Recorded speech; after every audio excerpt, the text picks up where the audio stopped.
Welcome to The Explainer. Today, we're cutting straight through the noise of the weekly news to unpack a massive, almost unbelievable tension that's playing out in the world around us right now. On one side, we're seeing this incredible, practically stubborn consumer resilience. But on the other side, we've got looming market threats that have some of the top analysts literally waving red flags. We're living in what we're calling the catch-22 economy. And honestly, the data is absolutely fascinating. Okay, let's just dive right into this bizarre paradox that perfectly captures our current economic landscape. I mean, think about it. If you look at the hard data, consumer sentiment recently hit a 74-year low. On top of that, we are experiencing the slowest income growth in years. And yet, the cash registers just keep ringing. People are completely draining their savings, but somehow they're simultaneously splurging on absolute luxury items. It totally defies traditional economic logic, but, well, here we are. To make sense of it all, we'll break down the latest news into four thematic buckets: the macro paradox, corporate contrasts and shifts, regulating the digital frontier, and inside the consumer wallet. Let's get right into it. Section 1. The macro paradox. Strong earnings versus stagflation warnings. So we're coming off a month of just stellar corporate performance, right? But beneath the surface, the alarm bells are definitely ringing. Take a listen to this quote from Vin Vo, a London-based analyst for Citi's Quant Global Macro team. He notes that based on a 22-day rolling correlation of market returns, we're actually moving away from a normal economic recovery and heading straight toward an inflation boom with tighter financial conditions. His team studied 4 previous stagflation clusters going all the way back to the mid-70s, and yeah, the warning signs are absolutely flashing. What's really crucial about Citi's research is how the markets act as an early warning system. They actually identify stagflation way before the official economic indicators catch up. In those early days of stagflation, you'll see a simultaneous drop in both equities and bonds. But meanwhile, energy stocks, they tend to reprice and perform the absolute best across all sectors, while financials and industrials really struggle to keep up. Now, speaking of market timing and trying to navigate these weird conditions, Deutsche Bank's data just completely busted the famous sell in May and go away myth. Their strategists crunched the numbers for the S&P 500 going back to 1973. And sure, while parking your money in U.S. Treasuries during the summer did return slightly more on average, actually bailing out of stocks in the summer only outperformed the market in 22 out of 53 years. In fact, if you tried that seasonal strategy recently, you would have missed out on some massive double-digit stock runs.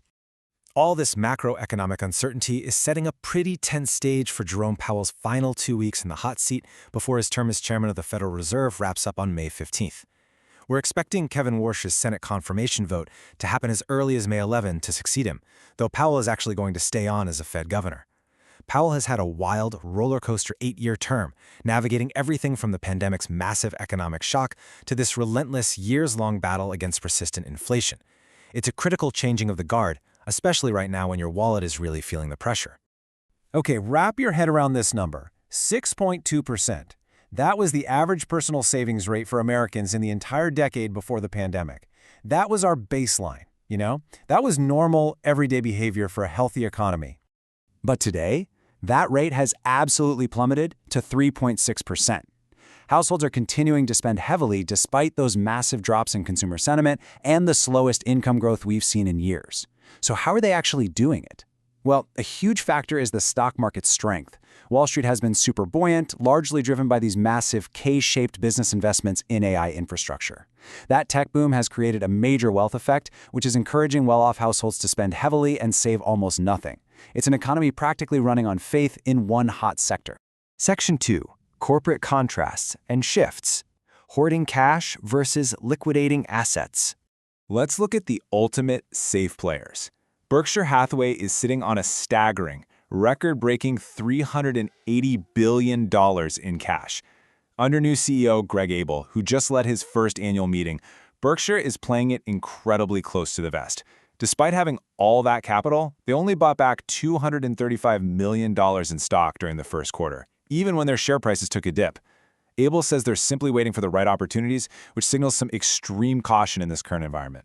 But on the absolute opposite end of the spectrum, Spirit Airlines is facing a total collapse. Ground down by rising jet fuel costs, Spirit has stopped flying entirely after a $500 million government bailout deal fell apart. They've kicked off an orderly wind-down, stranding passengers, canceling all flights immediately, and going straight into liquidation. Now, vendors are just left filing claims against the carrier's estimated $1.4 to $1.7 billion in remaining assets. It is a brutal, stark contrast to Berkshire's giant mountain of cash. Section 3. Regulating the digital frontier. Crypto bills and prediction markets. Right at the center of this frontier is a long-awaited bipartisan compromise called the Clarity Act, championed by Senators Tom Tillis and Angela Alsobrooks. It's aiming to regulate the crypto industry by finding a middle ground on stablecoins, which, if you aren't familiar, are crypto tokens tied directly to the US dollar. The bill forbids crypto companies from offering bank-like yields on stablecoins, which really helps balance traditional banks' fears that crypto will just drain their deposits. But crucially, it still allows platforms to offer rewards for customer activity. This is a massive sigh of relief for major exchanges like Coinbase because their 3.5% stablecoin yield program has become a vital source of profit for them while regular trading revenues decline. And for anyone looking to prediction markets to bypass traditional investments and make a quick buck, well, the data paints a pretty brutal picture. On platforms like Polymarket, a staggering 67% of the profits go to just the top 0.1% of accounts. The harsh reality is that the casual trader systematically loses out to a tiny fraction of data-armed sharks who pay for expensive third-party data streams just to gain an edge. Turns out, the house still wins, even when the house is decentralized. It's definitely not the democratic wealth builder it's so often pitched to be. Finally, Section 4. Inside the consumer wallet. Let's see exactly where the money is flowing. Well, it's certainly flowing straight to the movies. Hollywood is seeing a massive surge. The remake of the 2006 hit The Devil Wears Prada 2 just shot right to the top of the box office. We're talking $77 million domestically and a whopping $156.6 million internationally in just its opening weekend. That single weekend pushed Hollywood's overall box office sales a full 18% higher than this exact same time last year. So despite all the economic gloom and doom, consumers are still actively spending their cash on entertainment and experiences. 183. That is the exact number of uninhabited days you need to trigger Rhode Island's brand new Taylor Swift tax. Nicknamed after the pop star's massive waterfront mansion, this tax targets homes valued over $1 million that sit empty for at least half the year. State and local governments are increasingly going after wealthy second homeowners to plug budget holes and ease housing shortages. It proves that, even state governments are acting like Swifties when they need to balance a budget. It really highlights a growing divide in where the money sits and who governments are coming after to get it. And bringing it completely full circle back to our opening hook, take a look at the great American mango craze. You can walk into almost any grocery store right now and buy a box of Mexican mangoes for an affordable $10. But today, devoted consumers are cheerfully paying lobster prices, like $50 to $60 a box, just to fund their obsessive, short-season Indian mango frenzy. I mean, people are literally leaving work early and stocking WhatsApp groups just to get their hands on them. It completely encapsulates the bizarre, contradictory spending priorities of the modern consumer. So as we wrap up this explainer, you really have to ask yourself which side of this catch-22 economy is going to break first. Are we headed for an unprecedented economic breakthrough carried purely by the sheer force of AI infrastructure investment and a consumer who simply refuses to stop spending?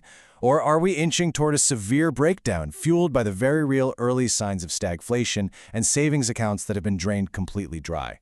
It's a delicate balancing act, and the data suggests we are nearing a tipping point. Thanks so much for joining me on this deep dive into the numbers.